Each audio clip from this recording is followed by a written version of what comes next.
안녕하세요. 9월 9일 월요일 큐티 가이드 시작하겠습니다. 오늘 본문은 사도행전 28장 11절로 22절까지 말씀입니다. 바울의 인생을 마라톤에 비유한다면 이제 거의 막바지에 다다랐습니다. 드디어 마지막 목적지인 로마에 도착을 했고 주어진 사명을 위해 끝까지 달리고 있습니다. 신자에게 등수는 중요하지 않습니다. 그저 주님 주신 사명을 가지고 부르심의 상을 위해 끝까지 달려가는 것, 그게 중요합니다. 세상의 정욕을 내려놓고 영원히 남을 가치를 추구하며 달려가는 게 신자의 인생입니다. 오늘 끝까지 흔들리지 않고 사명을 감당했던 바울의 모습을 함께 살펴보고자 합니다. 관찰 질문 1번입니다. 로마에 도착한 바울을 누가 맞이했으며 이에 대한 바울의 반응은 어떠합니까? 로마에 도착한 바울을 맞이한 건 로마의 형제들이었습니다. 이들은 바울이 온다는 소식을 듣고 아비오 광장과 트레이스 타베르네까지 마중을 나왔고 바울이 이들을 보며 하나님께 감사하고 힘을 얻었다 합니다.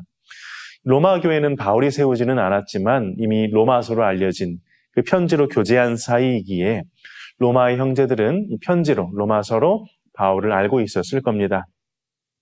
생면부지의 형제들로부터 환영과 영접을 받자 바울은 하나님께 참 감사했고 마음의 위로와 또 담대함을 얻었습니다. 2번입니다. 바울이 유대인 중 높은 사람을 청해한 말은 무엇입니까?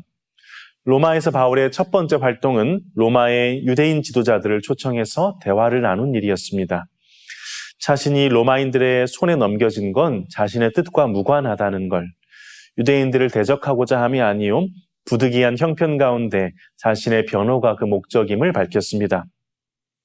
동시에 그 변호가 자신의 일신상의 개인적인 문제가 아니고 이스라엘의 소망과 관련된 것이다. 곧 유대인이라면 모두가 기다리는 메시아에 대한 내용임을 언급했습니다. 3번입니다. 바울의 말에 유대인들은 어떻게 대답합니까?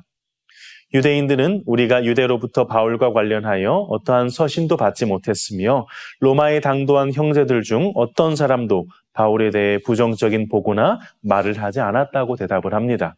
그리고는 바울의 사상이 어떠한가 듣고 싶다 했습니다. 바울이 말하는 기독교의 진리가 도처에서 반대를 받고 있는 건 알지만 그렇다고 무턱대고 편견을 갖지 않고 먼저 그 도에 대해서 우리가 듣고 판단하겠다 하고는 바울을 청한 것이죠. 연구와 묵상 4번입니다. 바울이 로마에서 유대 종교 지도자들을 초청하여 자신의 상황에 대해 말한 이유가 무엇인지 묵상해 봅시다. 바울은 비록 이방인의 선교를 위해 헌신한 사람이지만 어디에 가든지 유대인의 회당을 먼저 찾았고 유대인들에게 복음과 말씀을 먼저 전했던 사람입니다. 이번 로마에서도 유대인 중 높은 이들을 청하여 자신의 상황을 변호하고 또 복음을 담대하게 선포한 겁니다. 바울은 자신이 사슬에 매여 로마로 온 건 이스라엘의 소망 때문이다. 이것이야말로 바울이 유대인들을 초청한 이유입니다. 바울에게 중요한 건 자신이 사슬에 매여 있다는 사실 자체가 아니고 사슬에 매이게 된 원인이었습니다. 여기서 말하는 이스라엘의 소망은 이미 바울이 유대 법정과 또 총독의 법정에서도 자신을 변호할 때 이야기했던 것으로 유대인이라면 누구나 기다리고 소망하던 메시아가 나사렛 사람 예수님이다. 예수님의 부활 사건으로 이스라엘의 소망이 성취되었다는 이 내용이었습니다.